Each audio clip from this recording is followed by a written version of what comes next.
தமிழொலி நேர்களுக்கு வணக்கம். தமிழொலியின் இன்றைய இரவு நேர பிரதான செய்திகள். முதலில் தலைப்பு செய்திகள். அனுரவின் ஆட்சிக்கு 6 மாதங்கள் தான் காலக்கெடுவா, வியூகம் எடுத்து வரும் தேசங்கள். ஈஸ்டர் குண்டு தாக்குதல், புதிய ஜனாதிபதியிடம் சரணடையும் முக்கிய சாட்சி. கைத்தொழில் துறையின் ஏற்றுமதியை அதிகரிக்க நடவடிக்கை. நாடாளுமன்ற தேர்தல் வேட்பாளர்கள் குறித்து விடுக்கப்பட்டுள்ள வேண்டுகோள். 300க்கும் மேற்பட்ட காவல்துறையினர் தொடர்பில் உடன் எடுக்கப்பட்ட நடவடிக்கை. தாமரை கோபுரத்தில் இருந்து பாடசாலை மாணவி வீழ்ந்து பலி. தனியார் பேருந்தின் நடத்துனர் தென்னை மரத்தில் கட்டி வைத்து அடித்து சித்திரவதை. காவல்துறை உத்தியோகத்தர் ஒருவர் சடலமாக மீட்பு. ராணுவ முகாம் மதிலை மோதி தள்ளி விபத்துக்குள்ளான வாகனங்கள் தொடர்பென விரிவான செய்திகள். அனுரவுக்கு 6 மாத காலக்கெடு வழங்கப்பட்டுள்ளதாக சில நாடுகளின் ராஜதந்திரிகள் கருத்து பரிமாறியிருப்பதாக ஒரு சில தகவல்கள் கூறுகின்றது. 6 மாத காலத்துக்குள் அனுர தாங்கள் வகுக்கும் பாதைக்குள் வந்துவிடாவிட்டால் சீனாவின் பாதையை மாத்திரமே தேர்ந்தெடுக்க போக்கை அவர் கடைபிடித்தால் அவரது ஆட்சி கலைக்கப்படும் என்று ராஜதந்திரிகளுடன் நெருக்கமாக பழகுகின்ற ஒருவரிடம் கூறியிருக்கின்றார்கள். மக்களின் அமோக ஆதரவை பெற்ற அனுரவை இன மதம் பேதமில்லாமல் அனைத்து தரப்பினராலும் ஆதரிக்கப்படுகின்ற ஜனாதிபதியாக அனுர இருக்கின்றார். ஆட்சியை வெளிநாடுகளினால் இலகுவாக வீழ்த்த முடியுமா என்ற பல சதித்திட்டங்களும் நடந்தேறிக்கொண்டே இருப்பதாக ஒரு சில தகவல்கள் கூறுகின்றன.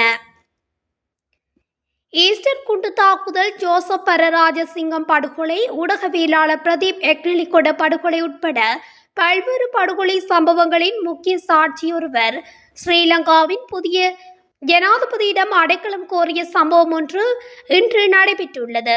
இலங்கையில் இடம்பெற்ற பல்வேறு மனித உரிமை மீறல் சம்பவங்களின் முக்கிய நேரடி சாட்சியான அவர் மீதான கொலை முயற்சிகள் நடைபெறுவதாக குற்றம் சுமத்திய அவர் இன்று ஊடகங்கள் முன்னிலையில் பகிரங்கமாக பல சம்பவங்களை வெளிப்படுத்தியுள்ளார். இவ்வருடம் மொத்த உள்நாட்டு உற்பத்தியில் கைத்தொழில் துறையின் ஏற்றுமதியை 20% அதிகரிப்பதற்கு நடவடிக்கை எடுக்கப்பட்டுள்ளதாக தெரிவிக்கப்பட்டுள்ளது. குறித்த விடயத்தை கைத்தொழில் அமைச்சு தெரிவித்துள்ளது. கிராமிய உற்பத்தியாளர் படையணியை 7% அதிகரிக்க நடவடிக்கை எடுத்துள்ளதாக அமைச்சு தெரிவித்துள்ளது. கைத்தொழில் துறையில் இணையும் இளம் உற்பத்தியாளர்களை ஊக்குவிக்க இருப்பதுடன் நவீன தொழில்நுட்பம் குறித்து அவர்களுக்கு தெளிவூட்டல்களை ஏற்படுத்த நடவடிக்கை எடுக்கப்பட்டுள்ளதாக அமைச்சு குறிப்பிட்டுள்ளது.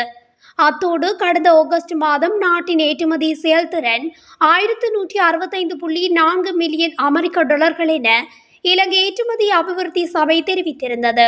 கடந்த வருடத்தின் ஆகஸ்ட் மாதத்துடன் ஒப்பிடுகையில் இது 4.18% வளர்ச்சியாகும் என்றும் சுட்டிக்காட்டப்பட்டிருந்தது. மேலும் தொழிற்சாலை, ஆடைகள், தேயிலை, ரப்பர் தொடர்பான பொருட்கள், தேங்காய் தொடர்பான பொருட்கள் மற்றும் மசாலா பொருட்கள் மற்றும் செறிவூட்டப்பட்ட ஏற்றுமதிகளின் வருவாய் அதிகரிப்பு காரணமாக இந்த வளர்ச்சி எட்டியிருந்ததாக சுட்டிக்காட்டப்படுகின்றமை குறிப்பிடத்தக்கது. இலங்கையின் நாடாளுமன்ற தேர்தலில் நீதிமன்றம் குற்றவாளிகள் என தீர்ப்பளித்தவர்களை வேட்பாளர்களாக நியமிக்க வேண்டாம் என தேர்தல் வன்முறைகள் கண்காணிப்பு அமைப்பான பெப்ரல் வேண்டுகோள் விடுத்துள்ளது. நீதிமன்றத்தினால் ஊழல் மற்றும் ஏனைய குற்றங்களில் ஈடுபட்டவர்கள் என தண்டனை விதிக்கப்பட்டவர்களை அரசியல் கட்சிகள் வேட்பாளர்களாக நியமிக்க கூடாது என பெப்ரல் அமைப்பின் நிறைவேற்று பணிப்பாளர் ரோஹன ஹெட்டியாராச்சி வேண்டுகோள் விடுத்துள்ளார். அத்துடன் சட்ட நடவடிக்கைகளை எதிர்கொள்வோரை வேட்பாளர் பட்டியலில் சேர்த்தால் குறிப்பிட்ட அரசியல் கட்சிகள் பொது மக்களுக்கு பதில் சொல்ல வேண்டி இருக்கும் எனவும் அவர் எச்சரித்துள்ளார். ஜனாதிபதி தேர்தல் வன்முறையற்ற விதத்தில் இடம்பெற்றுள்ள சூழ்நிலையில் அரசியல் கட்சிகளை சுத்தம் செய்வதற்கான நடவடிக்கைகளை எடுக்க வேண்டும் என அவர் சுட்டிக்காட்டியுள்ளார். மேலும் தேசிய பட்டியல் வேட்பாளர்களாக நியமிப்பதற்கு தகுதியானவர்களை அரசியல் கட்சிகள் தெரிவு செய்ய வேண்டும் என அவர் வேண்டுகோள் விடுத்துள்ளார். பட்டியலில் ஒரு வேண்டத்தகாத வேட்பாளர் நியமிக்கப்பட்டாலும் அது ஒட்டுமொத்த கட்சிக்கும் பாதிப்பை ஏற்படுத்தும் எனவும் அவர் தெரிவித்துள்ளார். ஜனாதிபதி பாதுகாப்பு பிரிவில் இருந்து நாடு முழுவதும் உள்ள பல்வேறு காவல்துறை பிரிவுகளுக்கு உடனடியாக நடைமுறைக்கு வரும் வகையில் 307 காவல்துறையினர் இடமாற்றம் செய்யப்பட்டுள்ளனர். பொது சேவை ஆணைக்குழுவின் நடைமுறை விதிகளின் 258 மற்றும் 2 படி தேர்தல்கள் ஆணைக்குழுவின் அனுமதியுடன் இந்த இடமாற்றங்கள் பதில் காவல்துறை மா அதிபர் பிரியந்த வீரசூரியவினால் அங்கீகரிக்கப்பட்டுள்ளன.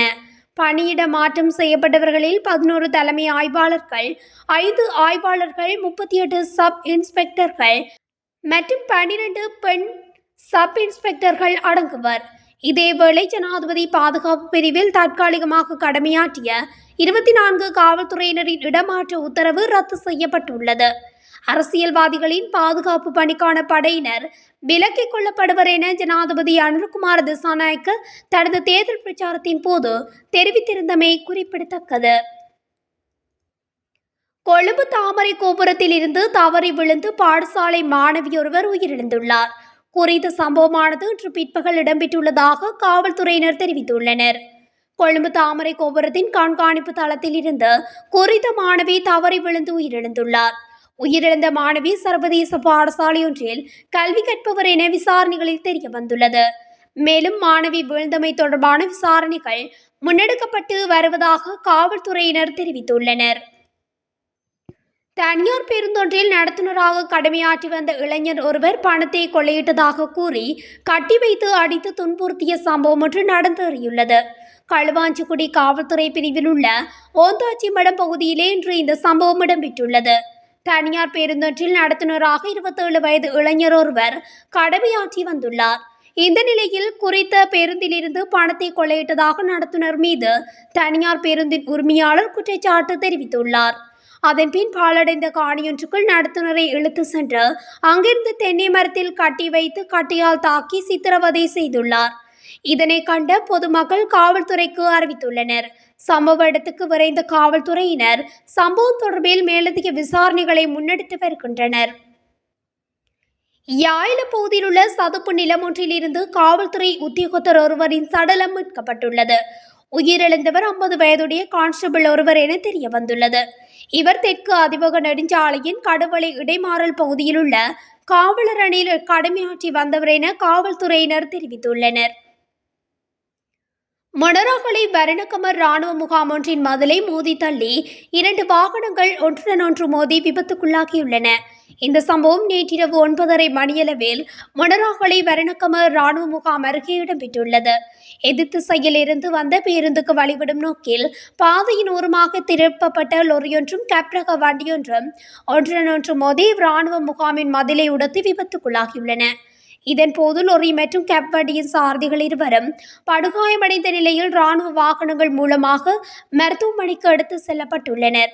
சம்பவம் தொடர்பில் போலீசார் மேலதிக விசாரணைகளை மேற்கொண்டுள்ளனர். இத்துடன் தமிழொலியின் இன்றைய இரவு நேர பிரதான செய்திகள் நிறைவடைகின்றன. தொடர்ச்சியாக செய்திகளை அறிந்து கொள்ள தமிழொலி ஊடகத்துடன் இணைந்திருங்கள். நன்றி, வணக்கம்.